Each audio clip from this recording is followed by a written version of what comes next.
علیکم ورحمۃ اللہ وبرکاتہ۔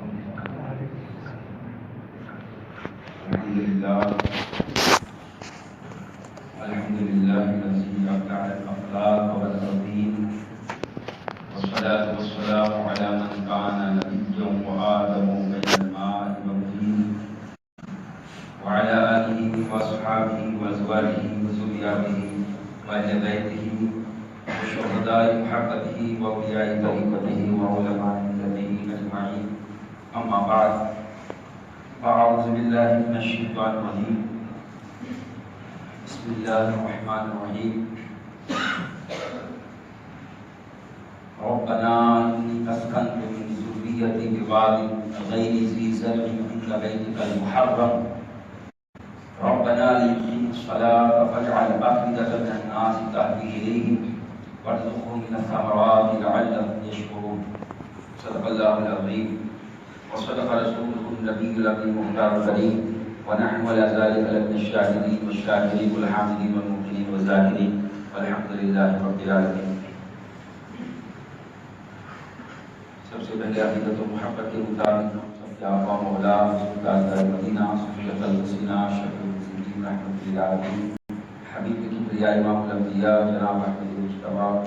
محمد رسول اللہ صلی اللہ تعالی علیہ وآلہ وسلم کی بارگاہ میں پناہ اور اللہ کا ثبوت کے درود کے پاک فرمائیں، اللہم صلی علی سیدنا وعلی سیدنا محمد مبارک اللہ اور کے بعد فرمائیں سيدنا مولانا محمد معاذ الكرام موقع العلم والحكم والحكم وآله وأصحابه وسلم محبت بجو کر اور دو دبار میں شرمائے صلی اللہ علیہ وسلم صلی اللہ تعالی علیہ وسلم صلاۃ و سلام علیک یا رسول اللہ صلی اللہ تعالی علیہ وسلم۔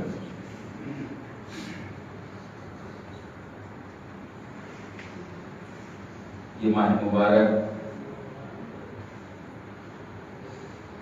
ذی الحجہ شریف کا مہینہ اسلامی سال کا آخری مہینہ، 12واں مہینہ، اور اس ماہ پاک میں دنیا بھر کے مسلمان دو اہم عبادت اس مہینے میں ادا کرتے ہیں۔ ایک حج جیسی عظیم سعادت، فرزندان توحید، صاحب استطاعت اس مہینے میں مکہ مکرمہ کی سرزمین پر ادا فرماتے ہیں، اور پھر اسی مہینے میں اپنے اپنے وطن میں، اپنے اپنے علاقے میں مسلمان صاحب استطاعت قربانی کا فریضہ ادا کرتے ہیں۔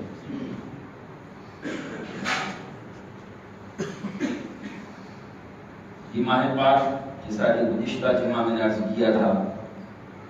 کہ اللہ نے 12 مہینے پیدا فرمائے، اور ان 12 مہینوں میں یہ 4 مہینوں کو پہلے سے عزت والا اور حرمت والا بنایا۔ ایک جو مہینہ گزر گیا ذی القعدہ، اور یہ مہینہ ذی الحجہ، اور آنے والا مہینہ محرم، اور ایک وہ مہینہ جو بالکل الگ ہے رجب المرجب، رجب کا مہینہ۔ یہ 4 مہینے اللہ نے پہلے سے جب سے کائنات بنائی، جب سے اس کو عزت اور حرمت والا بنایا، جس کا ذکر قرآن مقدس میں سورہ توبہ میں اللہ نے فرمایا۔ تو مجموعی طور پر یہ 4 مہینے حرمت والے، اور پھر اس ذی الحجہ کے مہینے میں یہ شروع کے 10 ایام، 10 دن اور 10 راتیں خاص طور سے یہ عزت و حرمت والے۔ تو قرآن پاک میں اللہ نے اشارتاً سورہ فجر میں اس کی قسم یاد فرمائی، والفجر ولیال عشر، قسم ہے فجر کی اور 10 راتوں کی۔ تو یہ 10 رات سے مراد مفسر نظام نے ارشاد فرمایا یہ 10 رات کی 10 راتیں، پہلی سے لے کے 10 تک، اور پھر اس کے بعد احادیث پاک میں رسول پاک صلی اللہ علیہ وسلم نے ان دنوں کی فضائل بیان فرمائے۔ اس میں یہ 10 دنوں کے خاص طور سے فضائل بیان فرمانے کے بعد آپ نے 9 ذی الحجہ کو بڑی فضیلت والا دن بیان فرمایا، اور فرمایا جس سے ہو سکے اس دن روزہ رکھیں، اور صرف جو حج کی استطاعت حج ادا کرنے والے صاحبان ہیں حاجی پر وہ روزہ نہیں، اس کے علاوہ غیر حاجی اپنے اپنے وطن میں 9 ذی الحجہ کا روزہ رکھے تو وہ فضیلت اسے ملے۔ اور اس کے علاوہ پھر یہ بھی سوالات آتے ہیں کہ یہ 10 دنوں میں ناخن کاٹنا، سر کے بال اٹھنا، چہرہ بنانا، منہ زیر ناف وغیرہ صفائی کرنا، تو بے شک رسول پاک صلی اللہ علیہ وسلم نے ان دنوں کے اندر اس کی فضیلت بیان فرمائی کہ جو قربانی کرنا چاہتا ہو یا نہ کرنا چاہتا ہو تو پہلے ذی الحجہ سے لے کر 10ویں ذی الحجہ تک نہ کوئی ناخن کاٹے، نہ بال بنوائے، نہ منہ زیر ناف، بلکہ یہ سارے کام پہلے سے کر لیں، ذی الحجہ آنے سے پہلے کر لیں، اور پھر ان 10 دنوں کے اندر اگر یہ کام نہ کرے تو اسے حاجیوں کی مشابہت کے مطابق ثواب دیا جائے۔ یہ فضیلت ہے، لیکن اگر کوئی کر لیتا ہے تو وہ گنہگار نہیں ہوتا۔ یہ فضیلت ہے، مستحب کام ہے۔ مستحب کا حکم یہ ہوتا ہے کہ مستحب عمل جو ہے وہ اگر بندہ کرے تو ثواب ہے اور نہ کرے تو کوئی گناہ نہیں ہے، لیکن جو فرض اور واجب اور سنت مؤکدہ یہ کام ایسے ہے کہ اس کو اگر بندہ نہ کرے تو گنہگار ہوتا ہے، اس کی پکڑ ہوتا ہے۔ تو یہ 10 دنوں کے اندر یہ منہ زیر ناف اور چہرہ اور ناخن وغیرہ بال وغیرہ نہ بنانا یہ فضیلت والا کام ہے، مستحب عمل ہے۔ کچھ لوگوں کے ذہن میں شبہ ہوتا ہے کہ اگر جو ہے یہ بنا لیا تو پھر قربانی ہوگی کہ نہیں، اس سے قربانی کا کوئی تعلق۔ قربانی ایک الگ مکمل عبادت ہے جس کا تعلق جس کی طرف سے قربانی ہے اس کی پوزیشن کے اوپر ہے، تو اس کی پوزیشن کیا ہے، آیا وہ صاحب نصاب ہے یا نہیں ہے۔ اگر صاحب نصاب ہے تو پھر اس پر قربانی واجب ہے، کیونکہ یہ قربانی جو اپنے اپنے علاقے میں مسلمان ادا کرتے ہیں یہ مالی اور جانی، مال اور جان اس کا شکریہ ہے کہ اللہ نے جان تو دی ہے اور ساتھ میں مال سے بھی نوازا ہے، ساتھ استطاعت بنا، صاحب نصاب بنایا ہے۔ بھائی اگر وہ چاہتا تو ہمیں فقیر بناتا، لیکن جب اللہ نے مال دیا تو پھر بندے کو چاہیے کہ اس مال کو اس کی رضا کے مطابق خرچ کرے۔ تو ان دنوں کے اندر یعنی 10، 11، 12 جو ایام آنے والے ہیں، ان دنوں میں اللہ کے نزدیک سب سے زیادہ محبوب عمل وہی ہے کہ بندہ اللہ کے نام پر جانور کو ذبح کرے، اللہ کے نزدیک سب سے پسندیدہ عمل ہے۔ تو جو صاحب استطاعت ہے وہ ان دنوں 10، 11، 12 وہ 3 دن اس پر قربانی لازم اور ضروری ہے۔ اس سے ناخن کاٹنا، بال بنانا اس کا کوئی تعلق نہیں، یہ ایک الگ فضیلت ہے۔ اگر بندہ ان 10 دنوں کے اندر اگر اپنے آپ کو جو ہے ناخن کاٹنے سے اور بال بنانے سے بچائے تو پھر اسے وہ الگ سے فضیلت اور ثواب ملے گا۔ اور اگر نہ کر سکا، جیسے جمعہ آ گئی اور اگر کسی نے اپنا چہرہ بنا لیا، ناخن کا داڑھی بنانا تو ہمیشہ حرام ہے، یہ ذہن میں رکھے۔ بال بنانے کی جب بات آئے تو سر کے بال بنانا اور چہرہ بنانا، ورنہ داڑھی مڈانا یا داڑھی شرعی حد سے کم کرنا یہ تو چاہے کوئی بھی مہینہ ہو، کوئی بھی دن ہو، ہمیشہ حرام اور سنت کے خلاف ہے۔ اس لیے کہ رسول پاک صلی اللہ علیہ وسلم نے واضح لفظوں میں کئی احادیث میں ارشاد فرمایا کہ مسلمانوں کو چاہیے کہ داڑھیوں کو بڑھائے، داڑھی کے بال بڑھائے اور مونچھوں کو پست کرے، مونچھوں کو چھوٹی کرے۔ اس لیے کہ مونچھوں کو بڑی رکھنا اور داڑھیوں کو کٹانا، داڑھیوں کو مڈانا یہ غیروں کا کام ہے۔ یہ غیروں کی روش ہے، یہودیوں کی روش ہے، نصرانیوں کی روش ہے، مشرکین کی روش ہے۔ رسول پاک صلی اللہ علیہ وسلم نے خاص طور سے یہود و نصارہ اور مشرکین کا حدیثوں میں ذکر فرمایا کہ داڑھیوں کو بڑھاؤ، مونچھوں کو کم کرو اور یہود و نصارہ کی مخالفت کرو، ان کی مخالفت کرو۔ تو جب بھی یہ بات کہی جائے کہ بھائی بال نہ بنائیں، تو بال نہ بنوانے کا مطلب یہ ہے کہ چہرہ بنانا، جیسے داڑھی ہے اور یہ چہرہ بنانا، یہ جو گال پہ بال آ جائے اور جو ہونٹ مجھے اتنی بڑی ہو گئی کہ ہونٹ کے نیچے آئے تو پھر اس کو بنانے کا ہوگا۔ اور یہ جو چہرہ بنانا اور سر کے بال بنانا، بغل کے بال بنانا، منہ سے ناک بنانا، یہ سارے کام خاص طور سے سیدنا ابراہیم علیہ السلام کی سنت مبارکہ جن کا جو خاص نسبت ہے سیدنا ابراہیم علیہ السلام کی سنت۔ یہ ختنہ کرنا، سنت کرنا، ختنہ کرنا، یہ بھی سیدنا ابراہیم علیہ السلام کی سنت مبارکہ ہے۔ اور اسی طرح مانگ نکالنا، سر میں بیچ میں مانگ نکالنا، یہ بھی سیدنا ابراہیم علیہ السلام کی سنت مبارکہ ہے۔ اور اس کے علاوہ بھی کئی چیزیں جو سیدنا ابراہیم علیہ السلام کی سنت ہے، اور ان پر وہ چیزیں لازم تھی اور امت محمد صلی اللہ علیہ وسلم پر وہ چیزیں سنت ہے۔ اب جس سنت میں نبی نے زیادہ زور دیا ہو، زیادہ تاکید فرمائی ہو، تو وہ سنت موقدہ ہو گئی، اور جس میں صرف بیان حکم دے دیا ہو، زیادہ تاکید نہ ہو، وہ سنت غیر موقدہ ہو۔ اور سنت موقدہ کا حکم یہ جو ہے اس پر عمل کرنا لازم ہوتا ہے، اس کو بندہ جان بوجھ کے نہ چھوڑے، اور بار بار عادت بنانے والا اللہ کے عذاب میں مبتلا ہوتا ہے۔ تو ایسے یہ جو داڑھی بڑھانا، اس کا جو حکم ہے، علماء نے فرمایا یہ سنت موقدہ ہے، یہ تاکید والی سنت ہے۔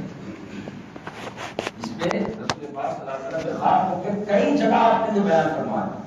کئی احادیث میں بیان فرمایا، اور پھر اس کے علاوہ حضرت آدم سے لے کے ہمارے آقا تک 1,24,000 کم و بیش انبیاء کرام، ہر نبی کی یہ سنت ہے۔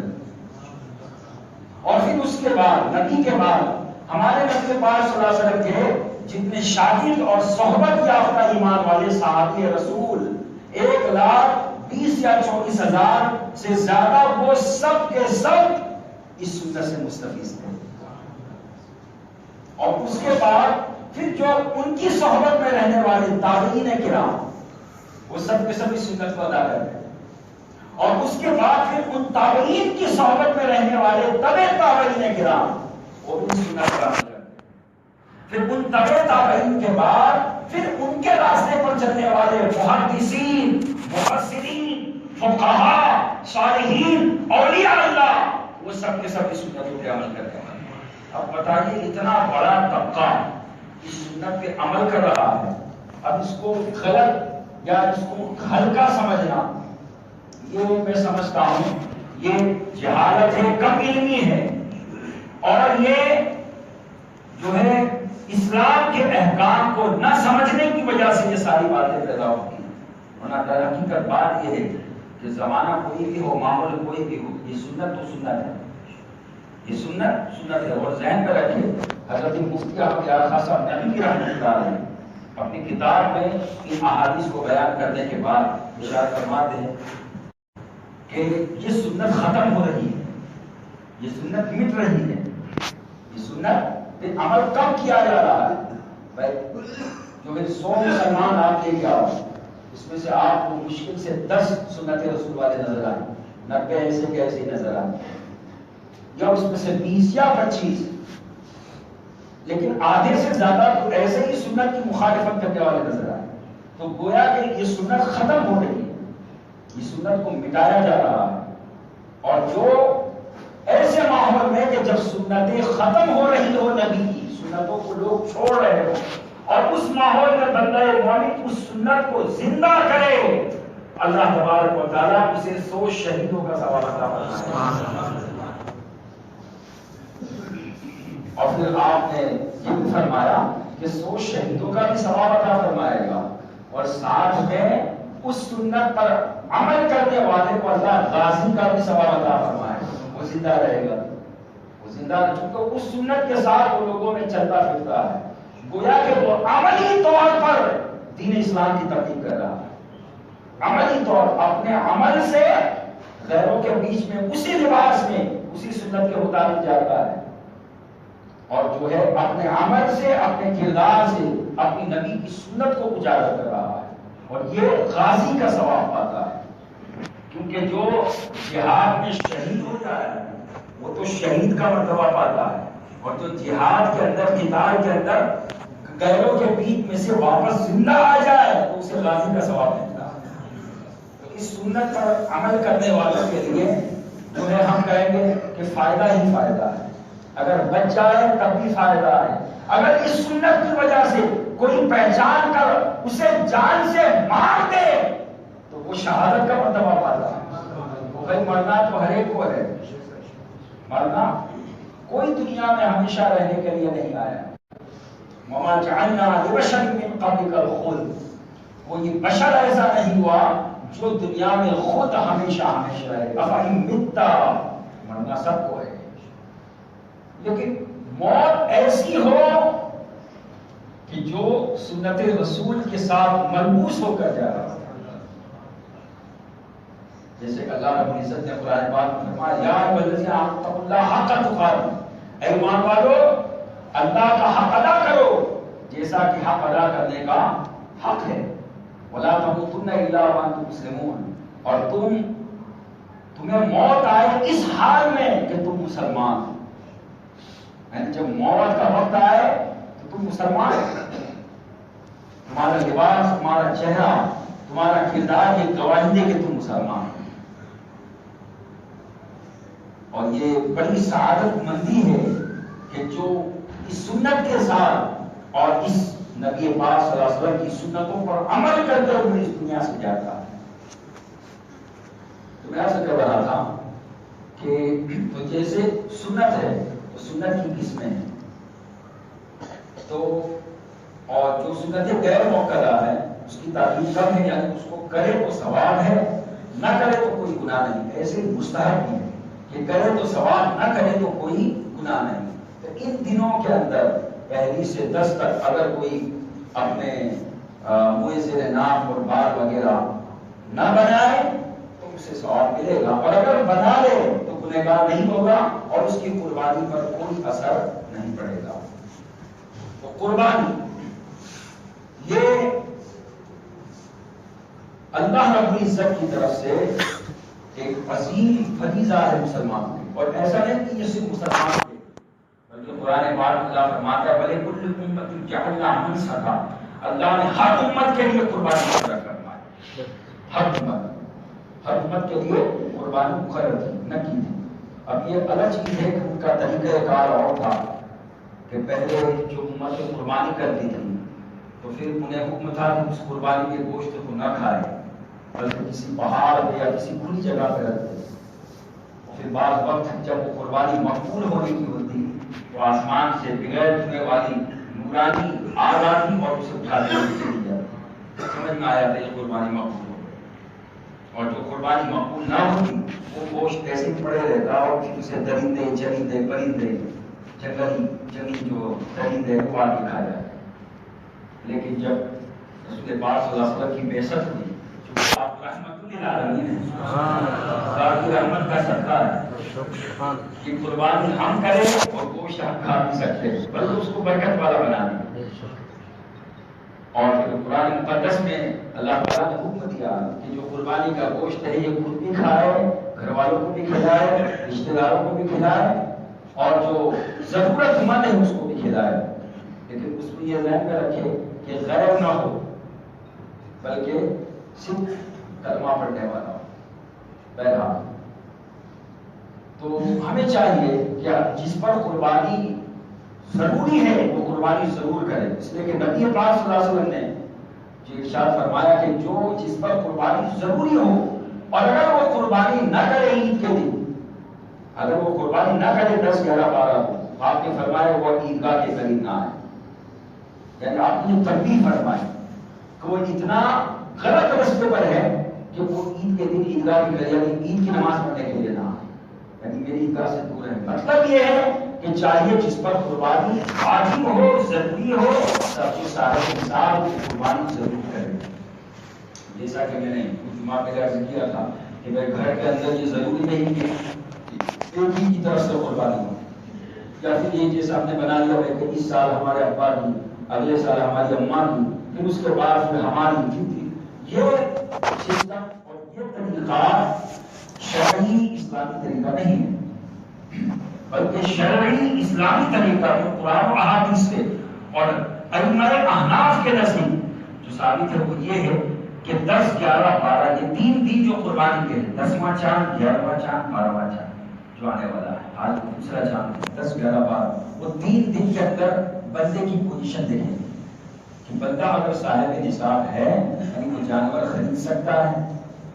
52.5 تولہ چاندی کی ملکیت اس کے پاس ہے، جانور خرید سکتا ہے، تو پھر وہ جانور خرید کر اپنی طرف سے قربانی کرے۔ اب یہ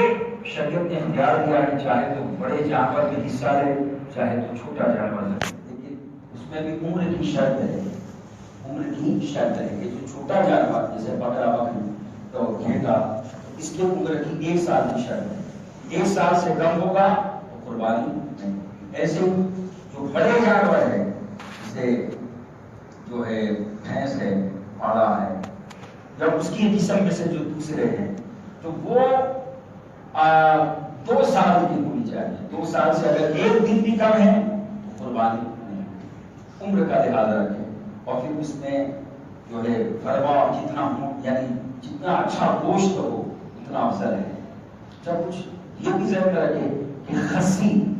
اس کی قربانی افضل ہے۔ ہمارے امام اعظم ابو حنیفہ رضی اللہ عنہ کے نزدیک قربانی کے لیے جو جانور لیا جائے اس کو خصی کر لیا جائے، اس کو خصی کر، اس لیے کہ اس کا گوشت آپ نے افضل بتایا۔ ظاہر سی بات ہے بھائی جو غیر خصی ہوتا ہے وہ ناپاکی بھی پیتا ہے، وہ ناپاکی لیتا ہے، جب اس کو ذبح کر کے جب اس کا گوشت اس کو کافی دھونا پڑتا ہے، اگر زیادہ دھیان نہ دے تو پھر اس میں وہ جو اس کے جو ناپاکی کی بدبو آ سکتی ہے۔ اور یہ ذہن میں رکھیں کوئی بھی جانور اس کا پیشاب پاخانہ نجاست ہے، ناپاک ہے، اس سے بچنا لازم ہے۔ اور اگر جو ہے اس کی گوشت کے اندر بھی اگر اس کی بو پائی جائے تو وہ یہ اچھی طرح سے دھویا جائے، اس لیے کہ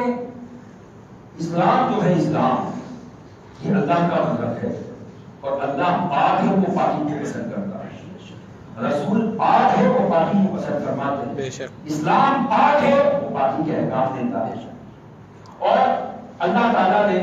فرمایا ان اللہ یحب التوابین ویحب المتطہرین، بے شک اللہ توبہ کرنے والے کو اور خوب پاکی حاصل کرنے والے کو پسند فرماتا ہے۔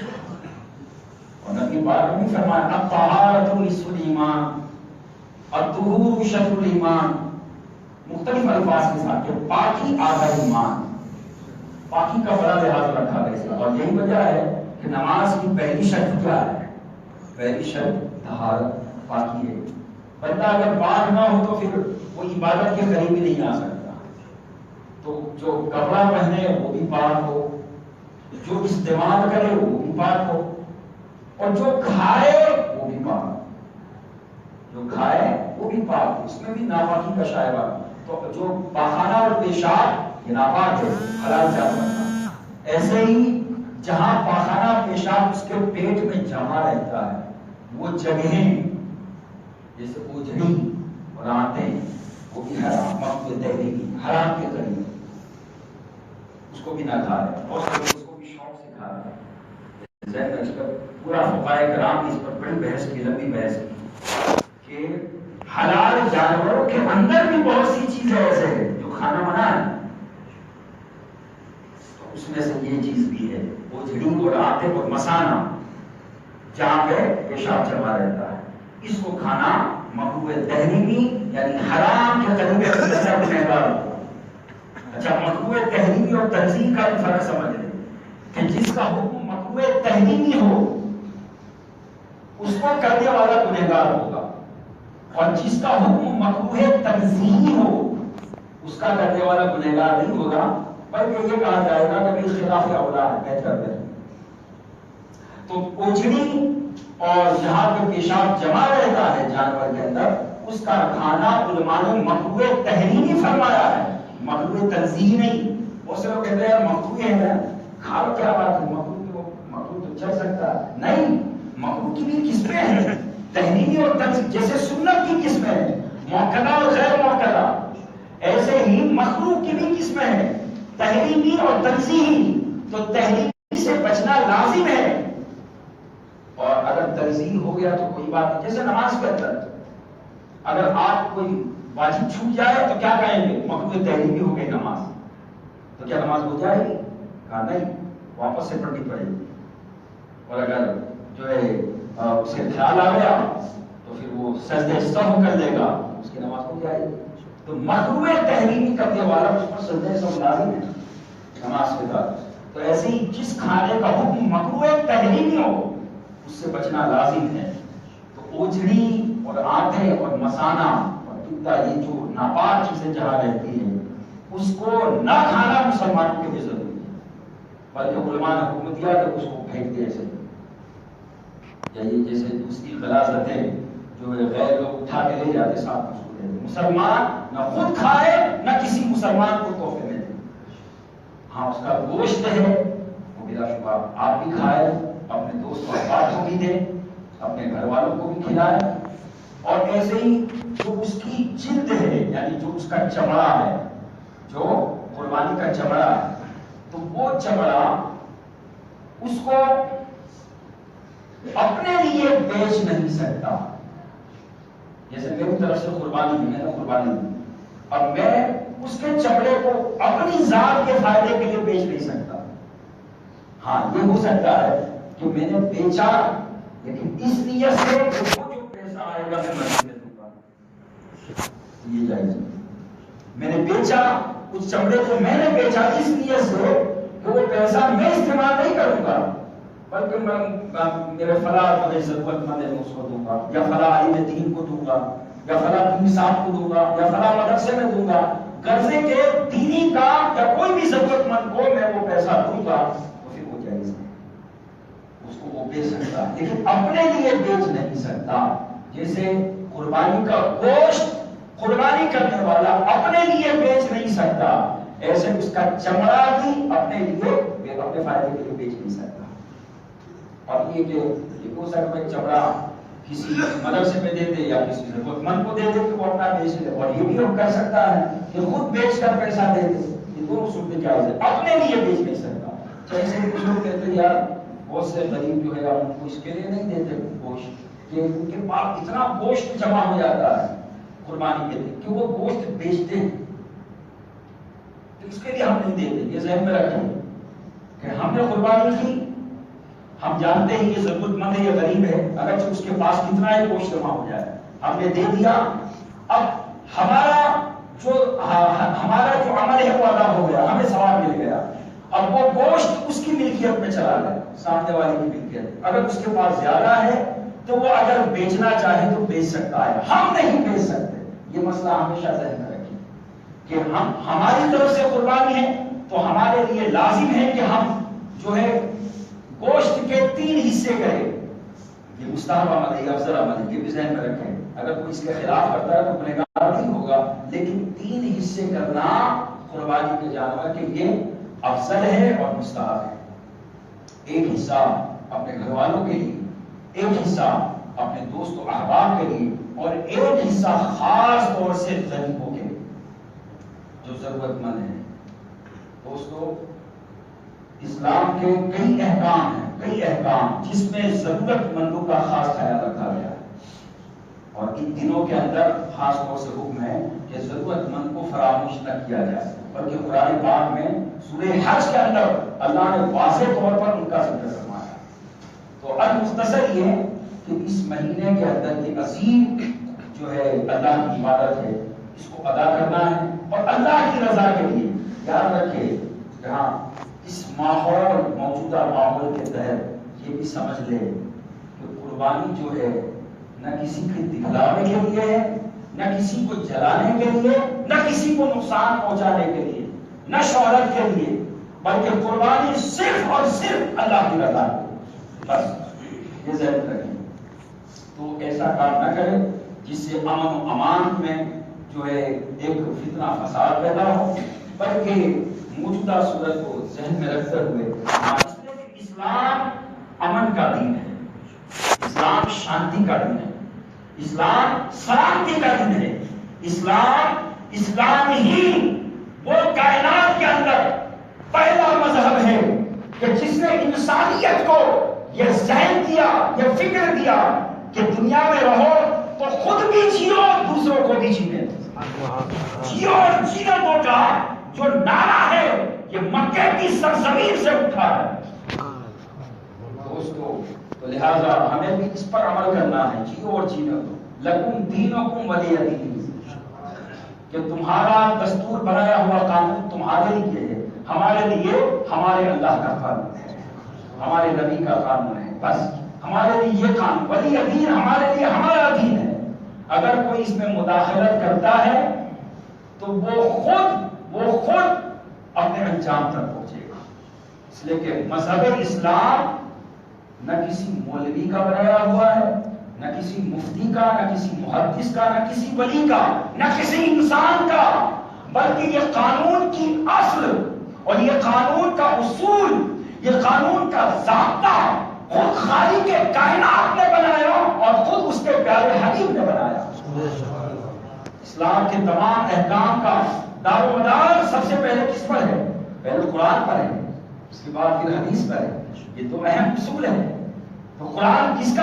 کا قانون ہے؟ اللہ کا قانون ہے، اللہ کا حکم ہے، اللہ کے احکام ہے۔ حدیث کس کا قانون ہے؟ حدیث کس کا حکم ہے؟ رسول پاک صلی اللہ علیہ وسلم۔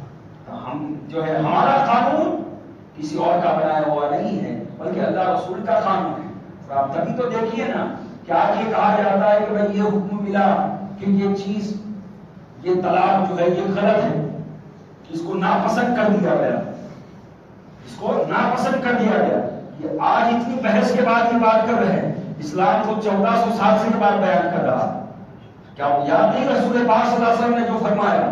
کہ حلال چیزوں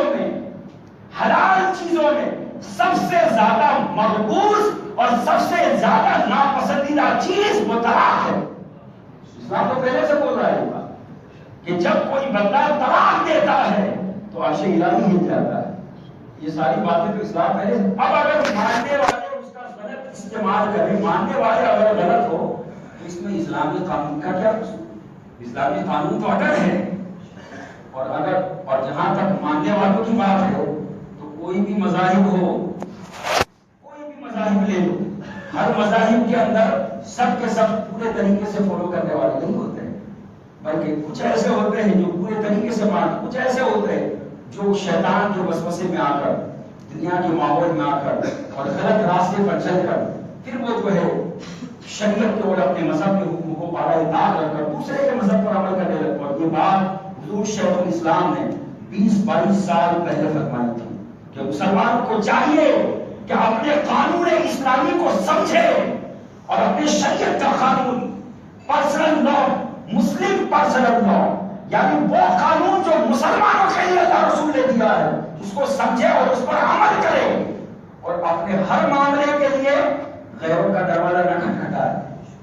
ورنہ ماحول ایسا آئے گا کہ غیر لوگ ہمارے قانون کے اندر مداخلت کریں گے۔ یہ بات پہلے فرمائی، یہ ہمارے اعمال کا نتیجہ ہے۔ نہ سمجھو گے تو مٹ جاؤ گے ہندی مسلمان، تمہاری داستان تک نہ رہیں گی داستانوں میں۔ اگر ہم نے درس قرآن بلایا نہ ہوتا، یہ زمانے نے دکھایا نہ ہوتا، وہ زمانے میں معزز سے مسلمان ہو کر ہم خوار ہو گئے، تاریخ قرآن ہو کر تو سید بھی ہو، مرزا بھی ہو، افغان بھی ہو، شیخ بھی ہو، سب کچھ ہو، بتاؤ سبھی کچھ ہو، مسلمان بھی ہو، کفر سے کفر بدل ہی نظر آتا ہے، کیوں نہیں ہوتے مسلمان بھی مسلمان کے قریب؟ واقعی علامہ اقبال نے بڑے جو ہے فکر انگیز بات کے بعد ماحول دیکھ رہے تھے، اس لیے کہ آپ جو ہے آپ کی قلندری اور تصوف کا ایک ذوق رکھتے تھے حضرت علامہ اقبال، تو انہوں نے جو باتیں کہی ہیں یقیناً آج بھی ہمیں ضرورت ہے کہ ہم ادھر ادھر سے آنکھیں بند کر کے ہمارا ایک ہی سہارا ہے اللہ اور اس کا رسول، بس اللہ اور اس کا رسول. اس صحابے کا آدھا اللہ پر توکل کرے، اللہ پر توکل کرے اور مصطفیٰ صلی اللہ علیہ وسلم کی محبت اور عشق اور ان کی اطاعت و اتباع میں ڈوب جائے اور ان سے تعلق مضبوط رکھے اور ان کے ہر حکم کو اپنانا شروع کر دے، سنتوں پر عمل کرنا شروع کر دے. دوستو یقین جانیں سنت کی وہ برکت ہے، سنت کی وہ برکت ہے کہ سنت مصطفیٰ صلی اللہ علیہ وسلم پر جب بندہ عمل کرتا ہے تو سنت کی وجہ سے فرشتے اس کی حفاظت کرتے ہیں، فرشتے اس کی حفاظت کرتے ہیں. اور جس راستے سے گزرتا ہے قدرتی طور پر اللہ غیر پر ہیبت طاری کر دیتا. دوستو اور اگر نہ بھی طاری کرے اور چلے بھی جائے، جانا تو ہر ایک کو ہے، جانا تو ہر ایک کو ہے. اگر غیر اس وجہ سے ختم کر دیتا ہے کہ یہ رسول کا عاشق ہے تو اس سے بہتر موت اور کون سی ہو سکتی ہے؟ اس سے اچھی موت اور کون سی ہو سکتی ہے؟ اگر اس وجہ سے ختم کر دے کہ اللہ کا اور نبی کا ماننے والا، اس سے بہتر یہ موت تو ایسی موت تو خود رسول پاک صلی اللہ علیہ وسلم آرزو فرماتے، خود صحابہ کرام اس کی آرزو فرماتے، اللہ والے اس کی آرزو فرماتے. لہذا ایسی موت سے گھبرانا نہیں چاہتے، ماحول سے گھبرانا نہیں چاہتے، بلکہ اللہ پر توکل کر کے نبی پاک صلی اللہ علیہ وسلم کی محبت میں ڈوب کر اور جیو اور جینے دو. یہ نبی پاک صلی اللہ علیہ وسلم کا جو فارمولہ لکم دینکم ولی دین، تمہارا دین تمہارے لیے، میرا دین میرے لیے، اس پر عمل کرتے خود اپنے مذہب کو اپنائیں، خود اپنے عمل کے اندر مذہب اسلام کو اجاگر کرے. یقیناً آپ دیکھیں گے اگر اس راستے پہ چل پڑے تو غیر خود اپنے منہ کی کھائے گا. اللہ تبارک و تعالیٰ ہم سب مسلمان کو